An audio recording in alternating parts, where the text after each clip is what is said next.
I'm Georgian, and in this video I will talk about flexible disks, or also known as floppy disks. Flexible disk. Flexible disk is also known as floppy disk. It means a flexible removable magnetic disk typically encased in hard plastic used for storing data. Flexible disks are organized in much the same way as hard disks, with addressable tracks and sectors. They are often called floppy disks because the magnetic coating of the disk resides on a flexible mylar substrate. The data densities and rotational speeds, 300 or 360 rpm, of floppy disks are limited by the fact that floppies cannot be sealed in the same manner as rigid disks. Furthermore, floppy disk read or write heads must touch the magnetic surface of the disk.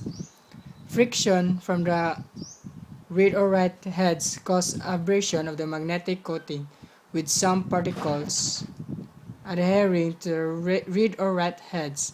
Periodically, the heads must be cleaned to remove the particles resulting from this abrasion. Example of floppy disks. Floppy disks are more uniform than fixed disks in their organization and operation. Parts of the floppy disks. The HD hole, the write protect hole, the case, the liner or the non-woven, the hub, the magnetic disc, the liner or non-woven, the shutter, wiper tab, and write protect notch.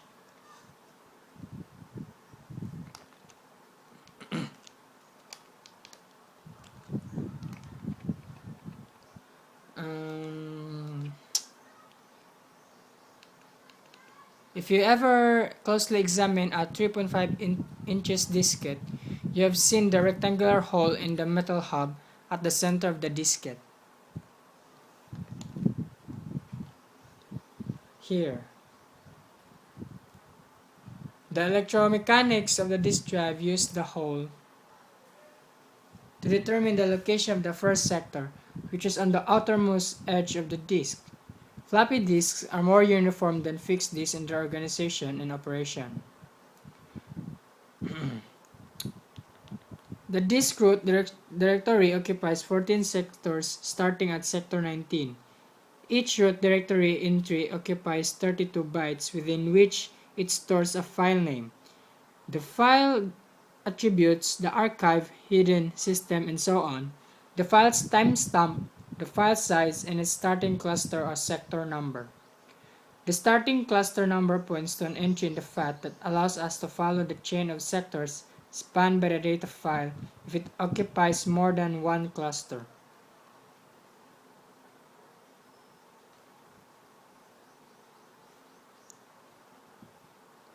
A FAT is also known as File Allocation Table. It's a simple table structure that keeps track of each cluster on the disk with bit patterns indicating whether the cluster is free, reserved, occupied by data, or bad. Because 1.44 MB disk contains 18 times 80 times 2 equals 2,880 sectors. Each FAT entry needs 14 bits just to point to a cluster. In fact, each FAT entry on a floppy disk is 16 bits wide, so the organization is known as FAT16. If a disk file spans more than one cluster, the first FAT entry for that file also contains a pointer to the next FAT entry.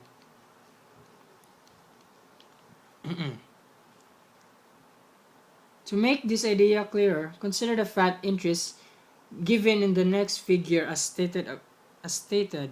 The FAT contains one entry for each cluster on the disk. Example of a FAT.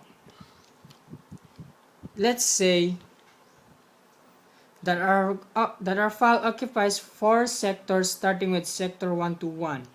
When we read this file, the following happens. First, the disk directory is read to find the starting cluster, or 1 to 1, shown as the figure. The first cluster is to read the retrieve to retrieve the first part of the file. To find the rest of the file, the FAT entry in location 121 is read, giving the next data cluster the file and FAT entry, or 124, at the next. Cluster 124 and the FAT entry for cluster 124 are read. The FAT entry points to the next data at sector 126. The data sector 126 and FAT entry 126 are read. The FAT entry points to the next data at sector 122. The data sector 122 and FAT entry 122 are read. Upon seeing the EOF marker for the next data sector, the system knows it has obtained the last sector of the file. It doesn't take much though to see the opportunities for performance improvement in the organization of FAT disks. This is why FAT is not used on high-performance large-scale systems. FAT is still very useful for floppy disks for two reasons. First is, the performance isn't a big concern for floppies. And second, floppies have standard capacities, unlike fixed disks for which capacity increases are practically a daily event. Thus, the simple FAT structures aren't likely to cause the kinds of problems encountered with FAT16 as disk capacities started commonly exceeding 32 megabytes.